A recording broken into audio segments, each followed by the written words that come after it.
Welcome, everybody. And I would like now to introduce my dear colleague, Dr. Jennifer J. Davis.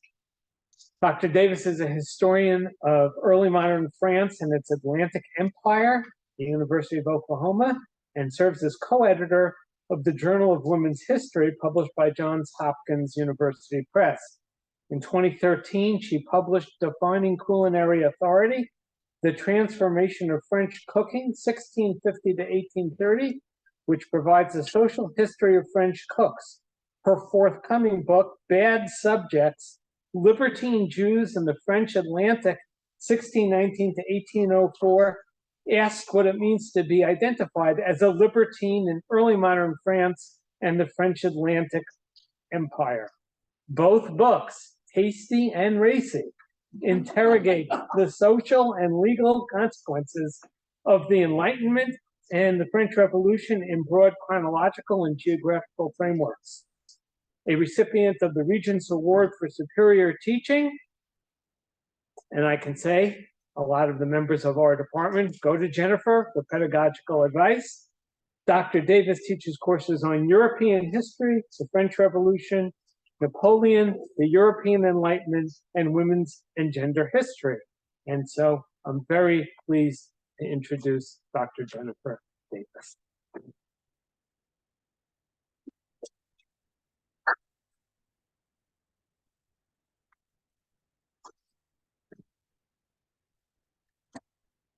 Thank you so much, Alan, for that kind introduction. And thank you, Trice, for pulling all of this together, and especially for securing Tunisian de glace as a special treat, just to get everybody really in the mood for North African Jewish cuisine.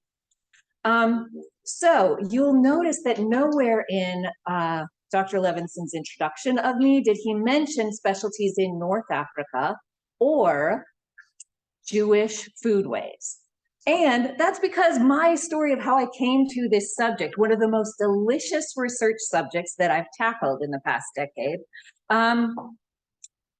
departs from that point of France and French Empire, right? And then it requires understanding the context of OU in the 21st century when I arrived here.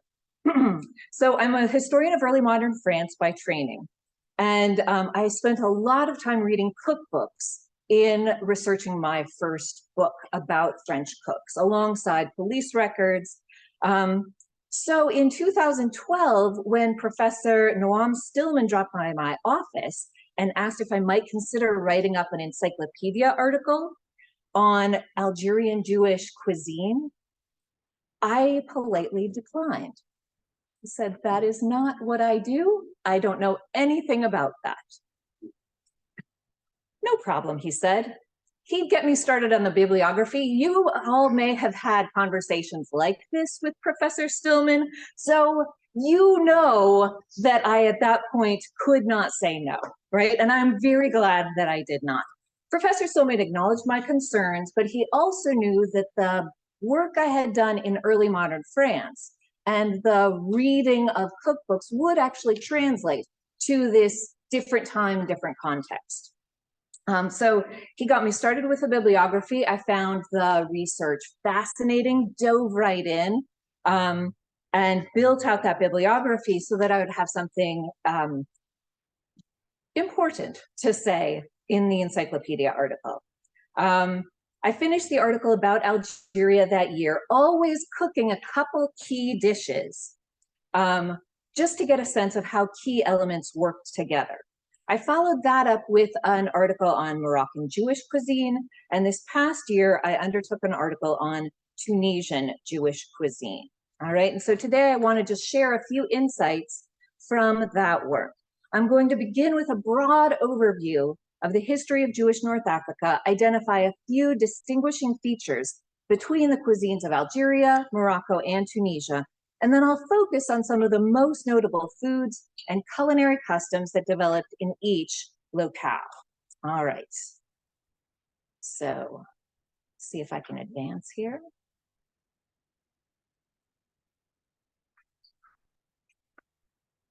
There we go. All right. So for over 2 millennia, Jewish communities thrived along the North African coastline and interior. This area, always a crossroads of empires, is notable for its ethnic, linguistic, religious, and culinary diversity. The land is also called the Maghreb, right, which is Arabic for the West, reminding us that for Arab conquerors, this territory was the kind of farthest west reaches of the Umayyad Empire centered in Damascus, and then later the Ottoman Empire centered in Anatolia. Across the Maghreb, Jews interacted extensively with their Arab and Berber neighbors and provided safe havens to refugees fleeing religious violence and state persecution, including Jews expelled from France in the 14th century, from Spain and Portugal in 1492, and from several Italian principalities in the 16th century. When the Ottoman Empire, based in Anatolia, established authority in this region, it plugged the Maghreb into the commercial and political networks that stretched all the way to the Persian Gulf. And that really transformed markets in this region. All of these influences bubble up in the distinctive cuisines produced in Jewish kitchens all across North Africa. So violence, segregation, privation, and oppression are very much part of this story. But what I love most about the history of food is that it shines a light on how people find really creative ways to sustain themselves and to sustain each other in the face of some of these hardships, right? So while that's in the background, it won't be the element that I'm really stressing here. Instead, the emphasis really is on what is made and what is exchanged and the communities that produce cuisine in this territory. All right, so here we go, got it down. So I'm gonna talk first about what's unique about Algeria, right? Algeria, of all the three that I'll be talking about today, the three countries of the Maghreb, Algeria bears the most obvious traces of the French imperial state, right? So France invaded Algeria in 1830. It made the colony a French department by 1848. So it really is part of France in ways that Morocco and Tunisia legally, politically never really are. But it's a department in which the Muslim majority was denied political representation up until the 1940s, right? But the French Cremieux Decree granted Algerian Jews French citizenship much earlier in 1870, right? So this gave Algerian Jews professional status within the colony and enhanced mobility around the empire. It also exacerbated hostilities between Algerian Jews and Muslims, right? There's a kind of preferential colonial relationship that's established there. So this postcard, which was marked with a stamp from the French Republic, depicts the great synagogue of Algiers, the kind of central capital city. And this synagogue was built on the site of a much smaller synagogue, but this was sponsored by the French Emperor Napoleon III. It opened in 1865, and this really became a symbol of the close relationship between the French imperial state and Algeria's Jewish residents. The largest population of Jews resided in the capital city of Algiers, but there were sizable communities in every other city, in Constantine, Blida, Beaune, Mostaganem, and Tlemcen. Among Algerian Jews, culinary traditions varied widely, depending on where you were, right? If you're at the coast, fish and fresh vegetables are really common. If you're further inland, then beef is a preferred meat. The fresh vegetables, I mean, it's just unbeatable, right? The kind of access to fresh, really delicious produce all through this territory. All right. While Jewish cuisines of Tunisia and Morocco rely primarily on oils, olive oil, sunflower oil, Algerian Jews more often incorporated butter as a fat in festive dishes, right? You kind of said this is a special dish because you use butter to prepare it. So for example, most cookbooks of Algerian Jewish cuisine provides several recipes for buttered couscous, right? Sounds so delicious, and is. And it's typically prepared with sugar, with dried fruits. And it is particularly highlighted as a dish for the festive meal celebrated on the eve of Passover. The cookbook author Léon Jaffin, and I have a whole bibliography for us at the end of this, she writes a cookbook entitled Beloved Algeria, right? Algérie aimée. She goes so far as to assert that Jewish Algerian cuisine resembles that of Provence more than its North African brethren, right? So that connection with France is very profound. So butter is kind of this specialty, luxury, festive item, and otherwise an olive oil base supports kind of infinite combinations of eggplant, peppers, tomatoes, cucumbers, zucchini. Cold and cooked vegetables are combined in, innumerable salads, right? It's really the kind of highlight of North African Jewish table, or the combinations of fresh salads. Lamb and beef would be the most prized meats, while chicken figures prominently in soups and roasts, and fish would take center stage on the tables of Jewish communities along the coast. So I want to turn now to talking a little bit about what's unique about Tunisia. Tunisian foodways share many, many elements with those of nearby Algeria, as well as Libya and Egypt, but it does exhibit some distinguishing characteristics. Tunisian cooks are known for having the Maghreb's boldest of cuisines, making indulgent use of dried hot peppers and garlic to create an array of spicy sauces. The most well-known, of course, is the harissa sauce, blending dried red pepper with garlic, oil, and a little bit of salt that creates a long-lasting piquant sauce that is really, it is put on everything. Are my subtitles hilarious? Yes. I'm just not gonna look. All right. You can put it on eggs. You can put it on like the dish that your mother spent ages preparing. Think twice before you put it on that, right? But harissa really lifts the flavor quotient of anything that it's put on. The cookbook author Odette Touitou observes that the further south one goes, the spicier the food becomes. Medieval manuscripts refer to Jewish quarters and markets that were established in Tunis, but also in the urban centers of Djerba. And we see here the interior of a synagogue in Djerba, which is an island just off the coast of Tunisia, and a Jewish community that dates back to antiquity. The Tunisian government has actually applied for UNESCO World Heritage status for the entire island of Djerba in recognition of this really important and unique Jewish heritage in the island. Claudia Rosen, that critical international superstar of Jewish culinary knowledge, she speculates that the proximity to the sea might explain the dominance of food in the culinary traditions of both European Jews as well as the longer resident Tuansa community of Jews. There are communities inland as well, away from the sea. Kairoun, which is about 127 kilometers south of Tunis, emerged as an educational center for North African Jews by the 8th century.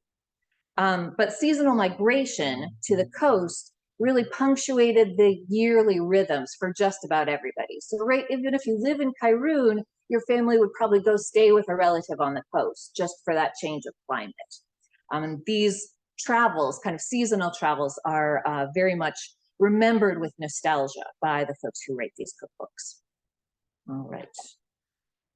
After the 16th century in Morocco, cities including Marrakesh and Fez took steps to segregate Jewish residents into a quarter called the Mela. These are walled neighborhoods that kind of both visually and geographically segregated the Jewish minority from their neighbors.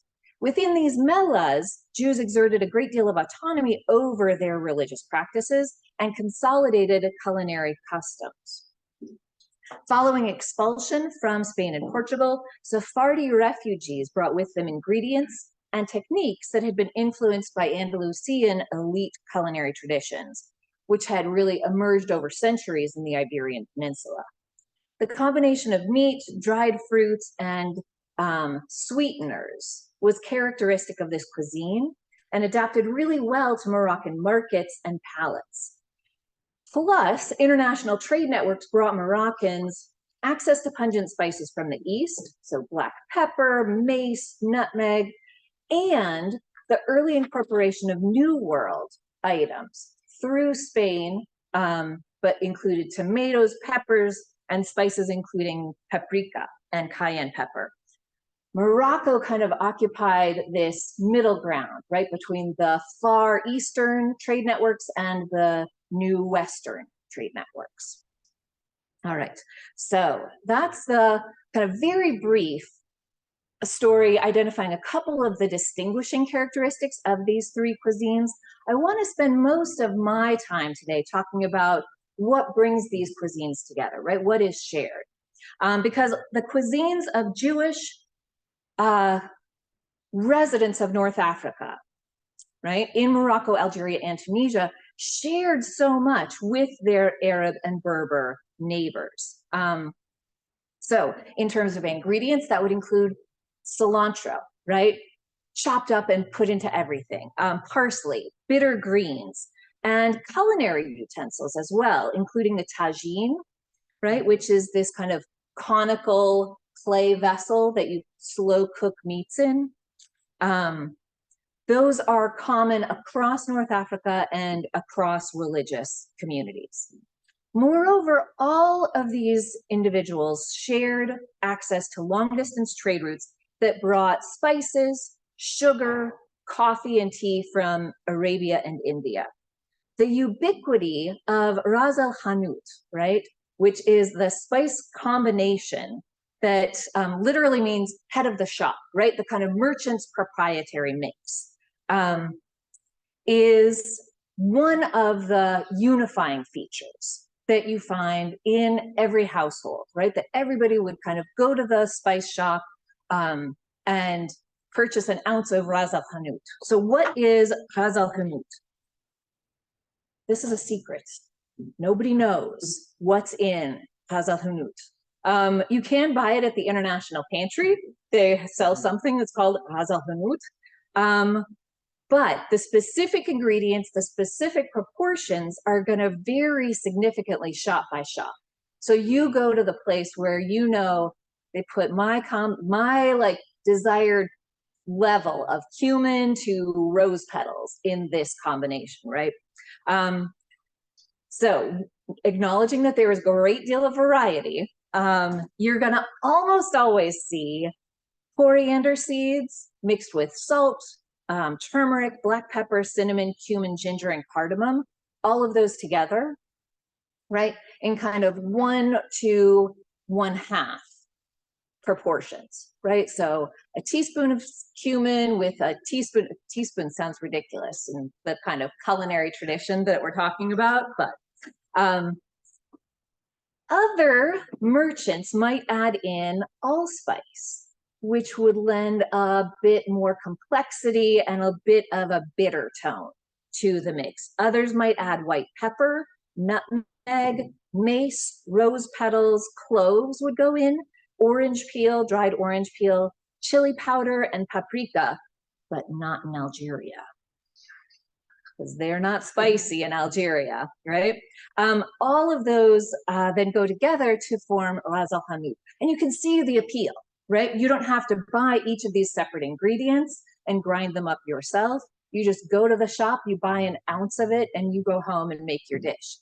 Fresh spices are like mind-blowing, right? And that, I think, is the biggest, for me, that's the biggest difference between what you can eat in a great Moroccan restaurant and what you're likely to cook yourself, unless you really invest in super fresh spices ground that day. you can just go to the spice merchant and buy it. And it's very easy to do it if you live in North Africa. All right. Yeah, the difference between like fresh cumin and my jar of McCormick's cumin, we don't even talk about it. It's just it's too big. All right. Another of the staples that links the cuisines of Jews to their Berber and Arab neighbors is the Molokhia plant. All right. It's also called Egyptian spinach. Has anybody here ever had Molokhia? It's both dried and fresh, right? And it's amazing. I really love this.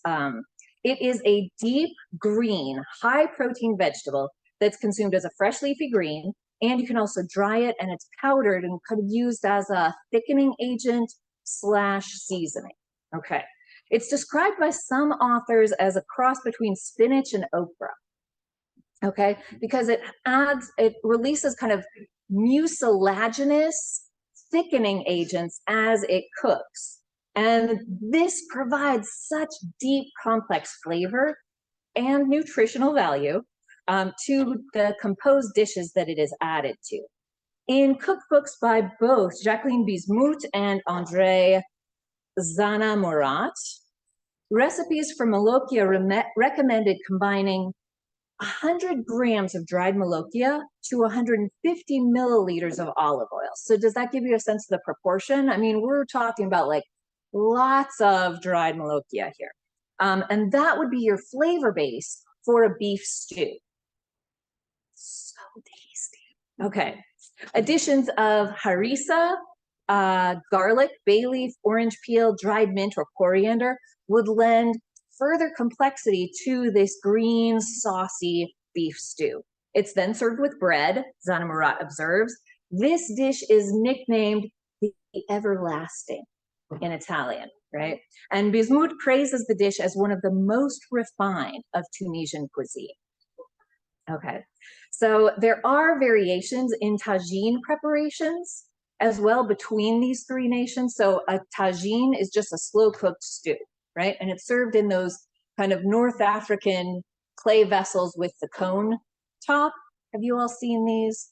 I mean, it got to a point where even Crate and Barrel was selling tagines, and then I knew, like, okay, North African cuisine has arrived.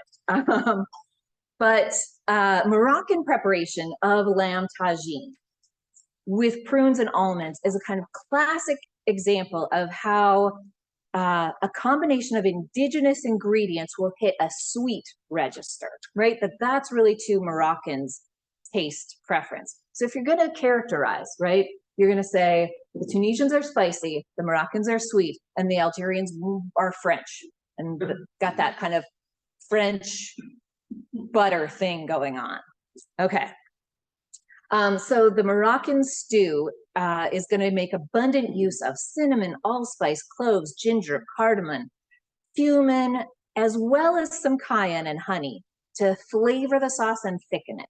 Algerians would be more likely to emphasize the lamb's savory qualities, simmering it with green beans, tomatoes, and sophisticated quantities of cumin, cayenne, turmeric, and saffron. A Tunisian lamb tagine would typically employ more cayenne peppers, right? And would rely on coriander, cilantro, and parsley to provide a kind of lemony lift to the sauce. All right, so that kind of brings us to thinking about pastries, right? The pastries are, again, a place where we see that heavy Ottoman influence on the cuisines across North Africa. The kind of phyllo dough and the sugar syrup that Ottomans had access to and were really emulating Persian cuisine. That comes through as the elite dessert preference in North Africa. All right. I want to take just a little bit of time to think through, with the close of the French-Algerian War of Independence in 1962, the vast majority of Algeria's Jewish population moved to France, where the metropole's markets dictated new ingredients and new techniques to satisfy these older traditions. In those years, a diet of couscous and tagines became really politicized and signified Arabs who had been perceived as the enemies of France's most recent war, and were a growing minority in the French suburbs. As a result, the French Algerian sociologist Joël Baloul asks, and I'm quoting here, who among us of that post-war generation did not have that moment of fantastic disgust before the maternal tagines braising in an inch of oil? Who among us did not have that anxiety when a French friend entered the house and discovered that even if we were first in grammar and handwriting, we still lived like Arabs at home, end quote. And I think this quote is so important because it really articulates that desire of the dislocated migrant children, right? They had been French in Algeria. They continued to be French in France, but because of culinary and familial connotations around certain foods, they had this deep anxiety that they would be found to be not French enough. So Baloul's books are cited at the end of this. I think she's a really important source for me for understanding how dislocating that move out of North Africa as a result of post-war exiles, how people register that in their own lives. The politics of the post-war period caused many Jewish Algerians to try to insulate their family culinary traditions from the outside world, and even caused many children of exiles to reject those traditions outright. Okay, so I do want to talk a little bit about, so we have these pastries, give us a sense of the kind of pastry display you might see in a North African bakery. Tunisian cookbook author André Zana acknowledges that butter could be used in place of oil in the construction of these pastries, but it's not kosher and it's not traditional, and she doesn't recommend it, right? Whereas the Algerian cookbook authors really will say, yeah, probably use butter instead of olive oil to make your phyllo pastries. So these kind of baklava style pastries are ubiquitous and found all across North Africa, but that's not the only kind of pastry. You also will find deep fat fried yo-yos, which kind of are like miniature donuts. They can be flavored with orange zest and orange flavor water. Makroud, encase a chopped date and ground almond filling, seasoned with orange zest, cinnamon, and orange flower water.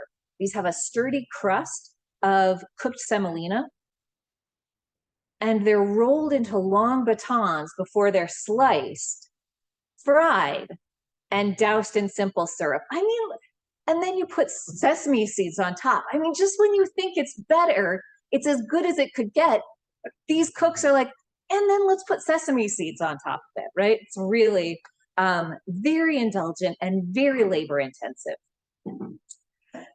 Phyllo pastry cigars are something you're going to find all across the regions. These often would be stuffed with almonds or honey or nut nougats, or sometimes all three. Recent cookbooks from Jews of Algerian descent also provide multiple recipes for creme caramel, testifying to that developed taste for a quintessentially French sweet custard made from heated milk, egg, and sugar.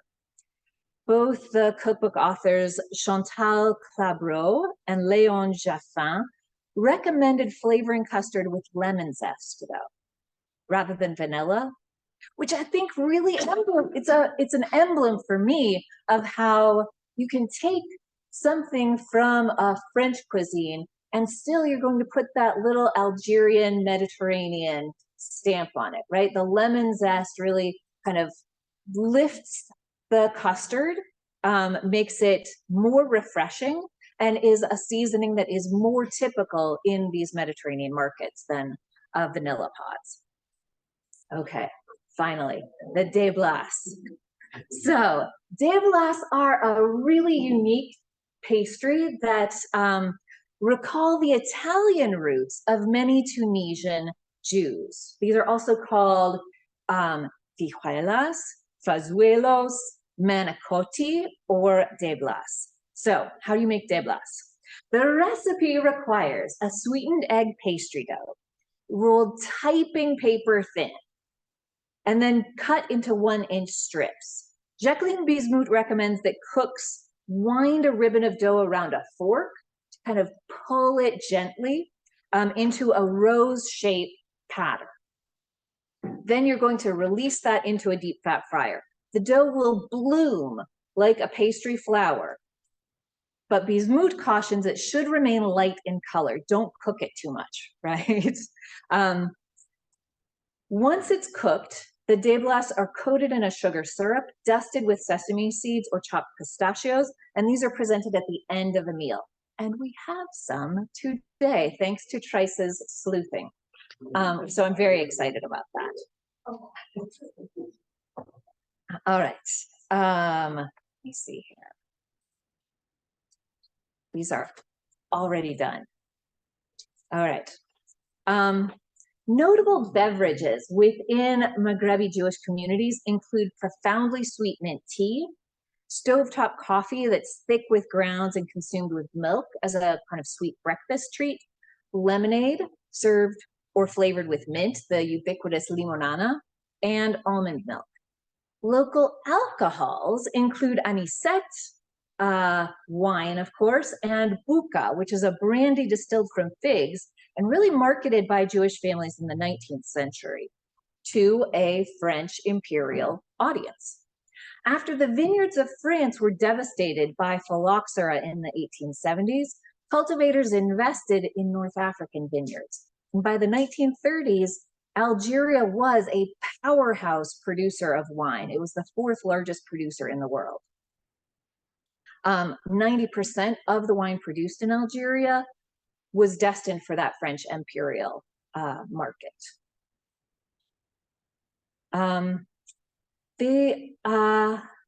So what I've been talking about mostly has been those items that unify across these nations, right?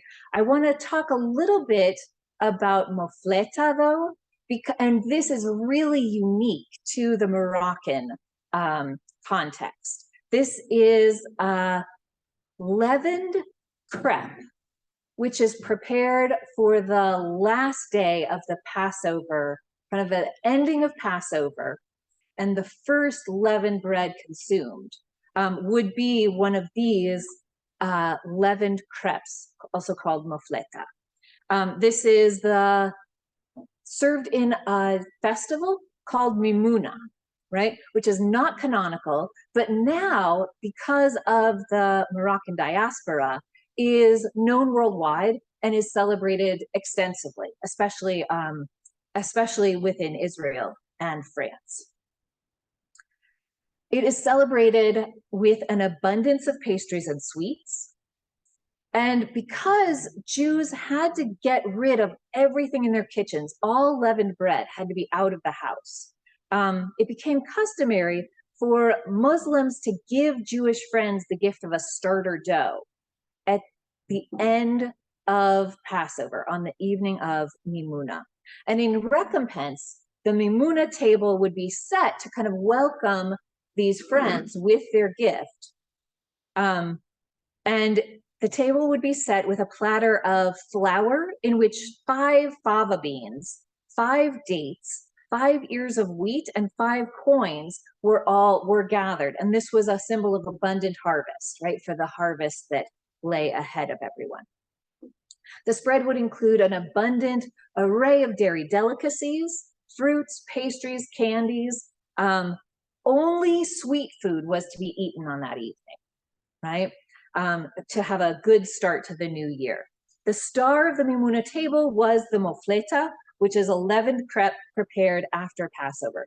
It's a thin pancake coated with butter and honey and eaten with milk, symbolizing, as Claudia Roden writes, abundance, sweetness, and happiness, and also Israel, the land of milk and honey.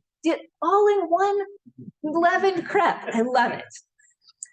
Hélène Gans Perez remembers that among Jews of Marrakesh, that day after Mimouna was spent picnicking along the banks of the Minara Basin, enjoying the gardens and time with family.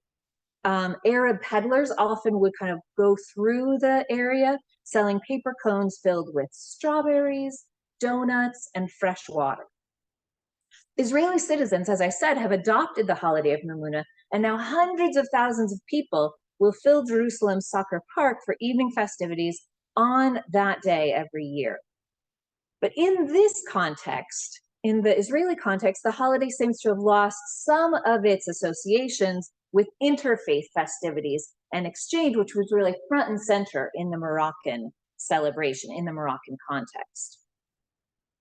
Within Israel, there's an aspect too of the whole nation celebrating Mimouna, which taps into a broader cultural tension over assimilation and patriotism between Sephardic and Ashkenazi Jews. And so it does seem that there are some people who are celebrating Mimouna saying, I don't want to be part of that public celebration. This is a family thing. We're going to do it our way and not have it co-opted for these larger nationalist purposes. All right. The preparation for the Sabbath organized Jewish women's housework all week long. Thursday was dedicated to marketing and food preparation. Friday before sundown was a flurry of activity to finish baking and cleaning. Vivian Moore Youssef recalls, quote, the odor of hot golden bread for Sabbath that Mama covered religiously with a napkin, the scent of wine that was tasted in a silver cup, the shkina brought back burning hot from the baker's ovens, end quote. And so talking about the shkina is a long cooking stew, also called tfina. And this was a stew that was kind of started on Friday that could cook all night on Friday in order to be hot and ready for the whole family to eat at sundown on Saturday when the Sabbath was over, right? No housework was to be done from Friday at sundown until Saturday at sundown, which, like, if you are a housewife, that seems like awesome, right? Great. I have one full day of no work. The problem, as sociologists Joël Alouche-Benyoun and Doris Ben-Simon observe, is this prohibition against work on the Sabbath actually ramps up the amount of work that folks have to do in the days preceding that day of rest. And it requires really creative strategizing because hot dinner is still expected after sundown on Saturday, right? So the creative cook has to figure out not only how to prepare a nutritious meal, a celebratory meal, but they have to figure out one that will simmer for over 24 hours, right? In response, Jewish cooks in North Africa developed these long cooking tfinas. And these were stews that would bring together beans, low fatty cuts of meat, vegetables, and bring them into a kind of unusual, delectable harmony that resulted from that long cooking. I mean, I can see in your faces, long cooking vegetables is not something that you people enjoy. That is just not where American audiences are at, but like a long cooked in beautiful broth, 24-hour melt in your mouth carrot, like there is nothing better. So I would encourage you to try it. All right. Jacqueline Bismuth recommends tfina pekela, right, as the first tfina that a neophyte tries. She recommends that this dish be eaten with couscous. Odette Tuitou advises her readers to serve it alongside refreshing little salads, such as salad of turnips, fennel, or raw artichokes, end quote. Okay, so tfina pekela unites white beans, beef shin, calf's foot, and fried spinach. Okay, and this has got to cook for 24 hours until everything comes together. So you can probably pick out a few of the ingredients that I've mentioned here, but it's that fried spinach that lends it its unique black color. Maybe not the most appetizing thing, but gorgeous in terms of the flavor, because the frying really transforms the spinach's character and gives it both kind of a caramelization as well as lovely color. Okay. Beyond this Tunisian specialty, the tfina pakela is really a Tunisian dish, but the custom of these long simmering stews as your post-Sabbath meal, that is across North Africa. Other combinations might include chickpeas and green olives, couscous with beef and vegetables, or braised veal. All of these would be kind of seen as important, recognizable, traditional tfinas. The linguist Marcel Cohen, in his study of Arabic among the Jews of Algeria, or of Algiers specifically, quotes the proverb, and I'm quoting here, "A Sabbath without tfina is like a king without a city," end quote, right? Really driving home this connection between the family unit, the political unit, and the long cooking dish. He emphasizes the dish's importance within the weekly Sabbath feast with this quote. Joël Baloul asserts that the tfina lost ground in recent decades to beef or veal roast. These were perceived as more modern and preferable, right, for Jews of that Algerian diaspora. Léon Jaffin contends that even prior to the Algerian War for Independence, the tfina was only associated with winter Sabbath. You didn't eat that in the summer months, right? During the summer, long, slow cooking was impractical. Instead, salads, omelets, fish, or sausages would be prepared on Friday morning and served cold on Saturday evening. Okay, so I'm gonna wrap up here. Everything that I know about North African Jewish cuisine, I have learned theoretically from cookbooks, not empirically from eating it in my mother's home. So already that's wrong, right? I mean, the people who know the cuisine are the people who grew up eating it and preparing it and handing it on to the next generation. What I have access to are cookbooks, right? And what I found really fascinating as I initiated this research and then kind of carried it through over the past decade was the degree to which cookbooks of North African Jewish cuisine really read as memoirs, right? They really were an attempt to stabilize a community in diaspora and to pass on traditions to a generation that seemed lost or clueless, right? And so this is what I honed in on, is the uses of cookbooks in diaspora, right?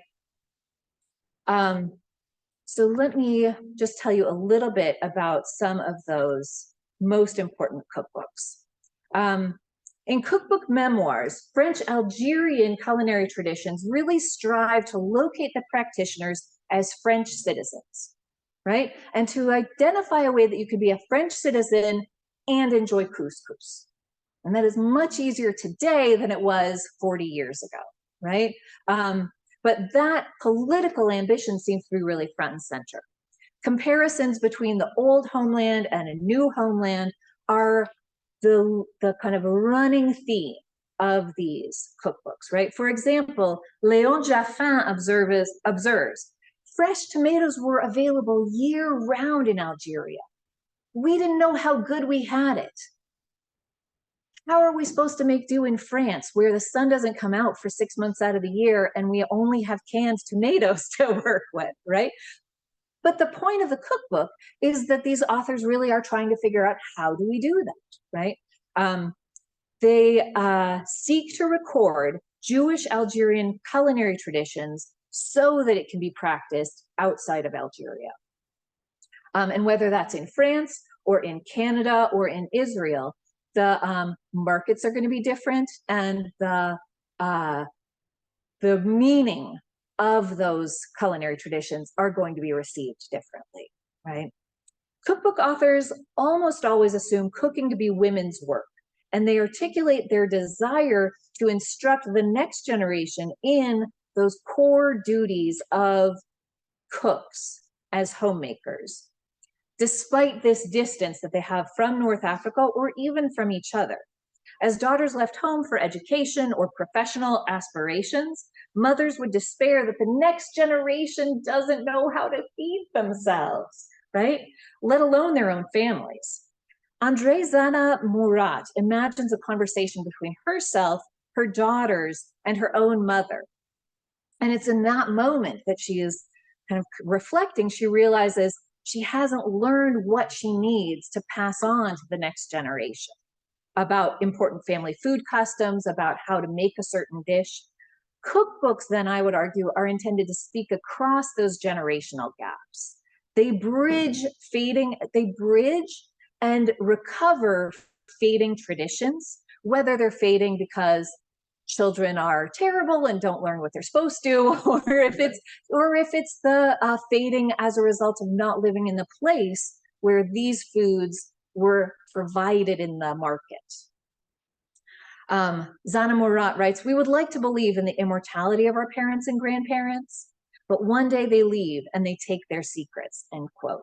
And the cookbooks are really intended to kind of keep those secrets and create a little monument to the secrets of that generation.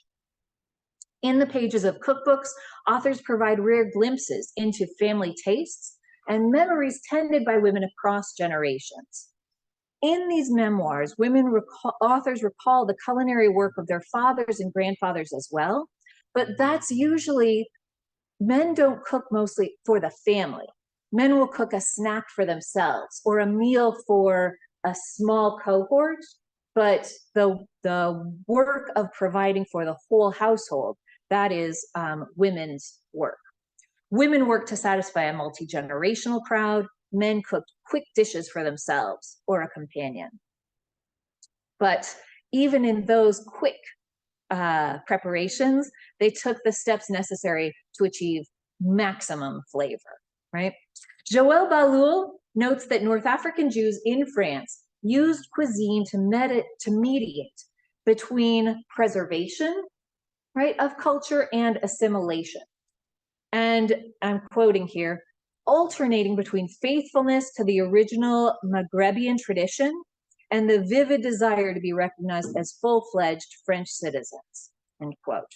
The largest contingent of North African Jews moved to Israel, and that was about 220,000 people in the post-war period. This migration resulted in a present-day population of over 1 million Jews of Moroccan origin.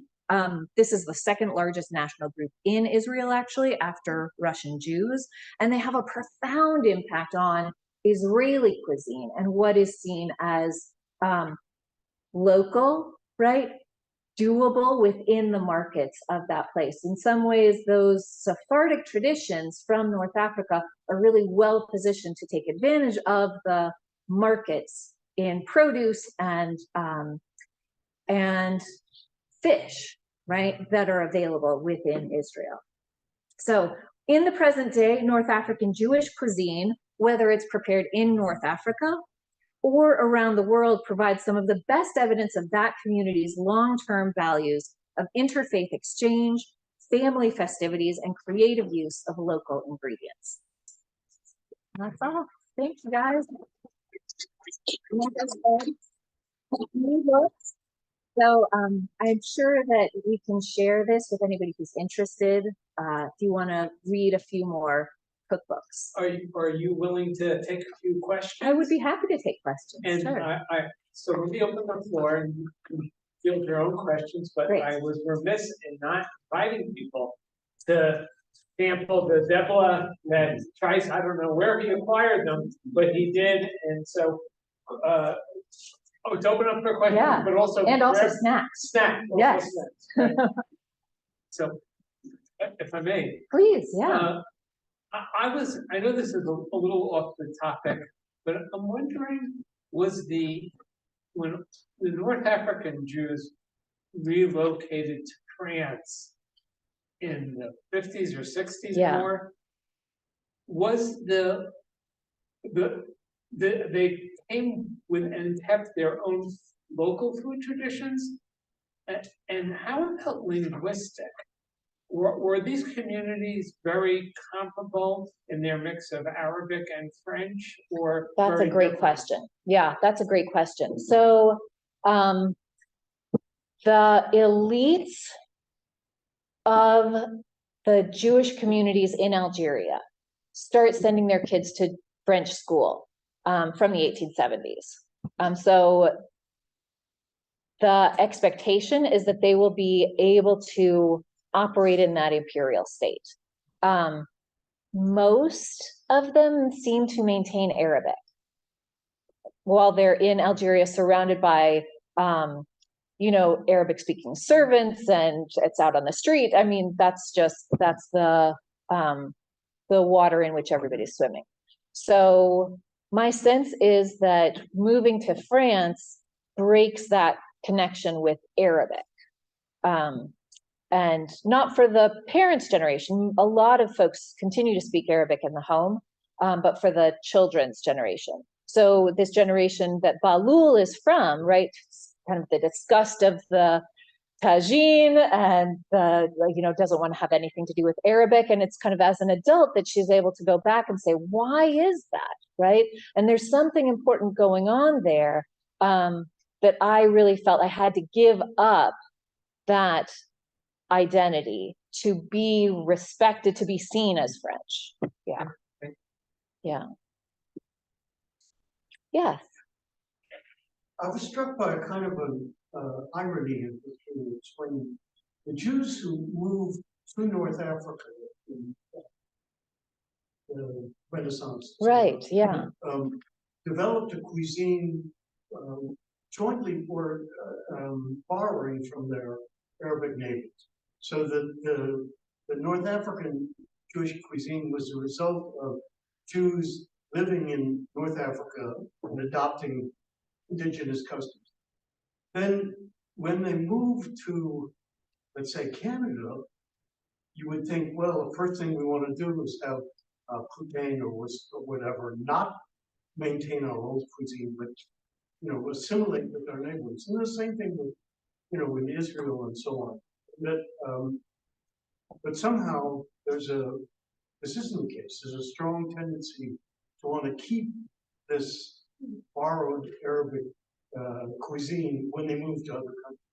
It's so interesting, isn't it? And I think that you see that with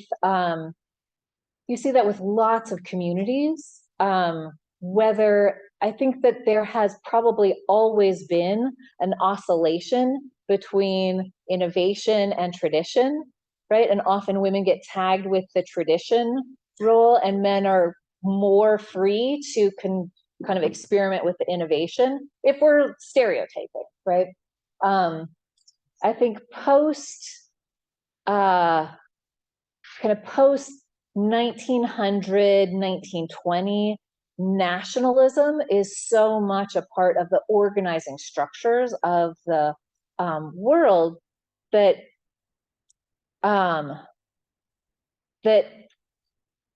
preserving national character becomes important for these communities, right? And it's seen in those terms. It's not just, oh, well, mom's going to make this stuff the same way she always has, right? It's really everybody in the community is tasked with guarding these traditions against an outside world.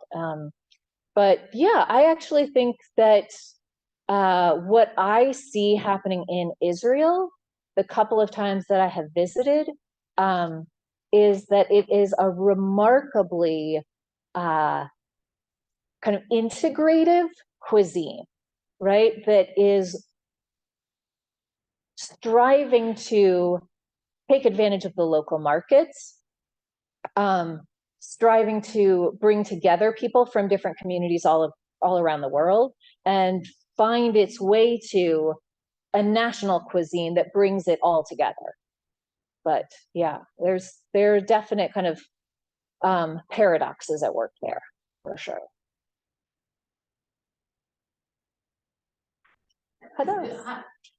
Thank you. Fascinating. My father is from Georgia. And Oh, wow. yeah, when you were talking about Cuisine, I was referring what my grandmother would make. Yeah, yes. I was 5 and 6, and I remember. So here's our Yeah. expert. How amazing everything was. Yeah. So, yeah, thank you. Bringing that back, I have a million questions, but I'll just ask two at a go.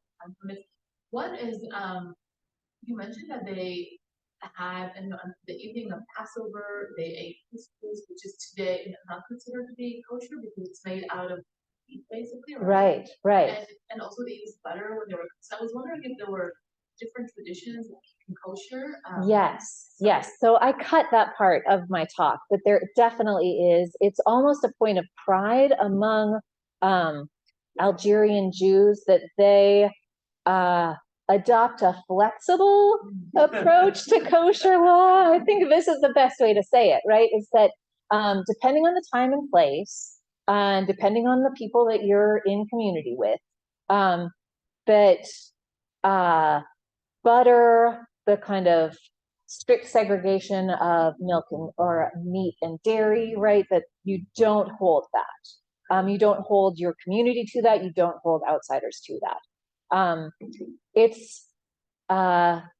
It's distinctive of the Algerian community, actually, that they are that flexible. We'll say. May I just, Yeah. I just Yeah. add, it was a, between Sephardic Jews and Ashkenazi Jews generally, there's a big dividing line at Passover over whether or not you eat legumes, which is of course a major Oh, yeah. food group in that part of the world. And I remember how excited I was when I went to Israel the first time in 1973 and realized hummus was on the menu. Totally fine. Yeah. Yeah. No, but you'll see shellfish too, right? Yeah, I mean, Moroccan and Tunisian communities generally will not have much to do with shellfish, but in Algeria, it's yeah. Bless you. Jennifer, I've eaten a lot of food in my life. I've never read much about it. It's kind of become interesting, but I'm wondering how kind of these two kind of cuisines take shape. Is it top down, bottom up? You know, a lot of my exposure to new foods is always in restaurants, but I don't know what the restaurant culture is. How does this happen? Is it, I guess the best way to answer is it kind of from the ground up or is it top down? That's a great question. And I think it's both. I think it's both. But the dynamics that I see at work really with these three communities, kind of largely speaking, is the markets, right? The markets and what's available drives everything, drives kind of these choices for, okay, let's find a new way to do the old thing. And that means kind of slight variations all throughout the region. I think there is an alertness, right? There is a to what folks around you are preparing and how they're preparing, that this culinary syncretism speaks to. And the main thing that I haven't really talked much about is for any elite North African Jews, their families would employ Muslim servants. And so that's a really important place for that kind of syncretism to develop, right? I mean, I think that's really transformative. I've spent a lot of time in Tuscany. The food is fabulous. It's like the most conservative cuisine I've ever been around because every restaurant serves essentially the same thing. Yeah. And it's great, but it's pretty predictable. And I think it's partly because only now it's the Tuscany, you know, there's much more diversity in Tuscany than you're starting, even in the 10 years I've been going, you're starting to see certainly more restaurants of different. For sure. I imagine in Yeah. Africa, you're always having these comings together of people, which adds to that center. Definitely. Yeah. I mean, you can get at literally like any kind of food in Israel. It's bonkers. And I think a lot of it is because of who comes, who stays, and how do they kind of have to shift with the local markets, right? Much more than in France, right? And I have this like running joke with my kids that if they ever need like a business idea that's setting up a Tex-Mex restaurant in France, they'll be like raking in the money. You know, they don't even have to do it well. They can just like sell old El Paso, and French people will be like, "What is this?" I'm sorry, I'm like making fun of the French on tape. This is terrible for my reputation, but no, I think, you know, the kind of the joy of novelty in cuisine is really important actually in different communities at different times. And right now in Israel, I might be wrong, but like my sense as an outsider is that there is a lot of joy in novelty of cuisine within Israel. It's a huge food scene, lots of new restaurants all the time, and lots of really innovative approaches to the global traditions that are brought together there, right? Of which kind of the North African piece is one really important piece. I should have mentioned it's a lot of the folks who end up as cooks in the Israeli army are actually of Moroccan origin. And so that kind of educates a whole generation about shakshuka and how to, you know, like how to eat well. So, yeah. Any other questions? Yeah, Sandy. I know the answer to it, why are Jews given citizenship in Algeria in 1870? Such a great question. I mean, the short answer, divide and conquer, classic colonial trick. The longer answer is this was a long debate within France. And with the French Revolution, are Jews citizens, right? This is a kind of question that's put to every national assembly. Napoleon resolves it, yes, right? And there's still trouble, right? We know there's still lots of trouble for Jews in France, but they are accepted as citizens after 1804, I think, is that kind of that settlement. And that meant that they went to North Africa with a sense of like, we inherit the mantle of Rome, right? And we will conduct ourselves as like Roman emperors would. And that means establishing a citizenship for those people that we see as potentially part of the nation, right? And so Jews in France made really strong arguments to enfranchise the Jews in Algeria. And so, yeah. So it's 1870 that happens. I mean, then with Vichy, that is reversed, right? And Algerian Jews are subject to the same persecutions, same deportations as Jews in France. But Vichy doesn't hold Algeria, not really, right? I mean, the colonial government basically evaporates in the war, so, yeah. Well, let me ask everybody to give Professor Davis a big hand. Thank you so much. And again, you are free a week from tomorrow. Please join us for lunch or for a lecture with Professor Omar Boom from UCLA. Jennifer, thank you so much. Yeah. Thank you, everybody, for coming.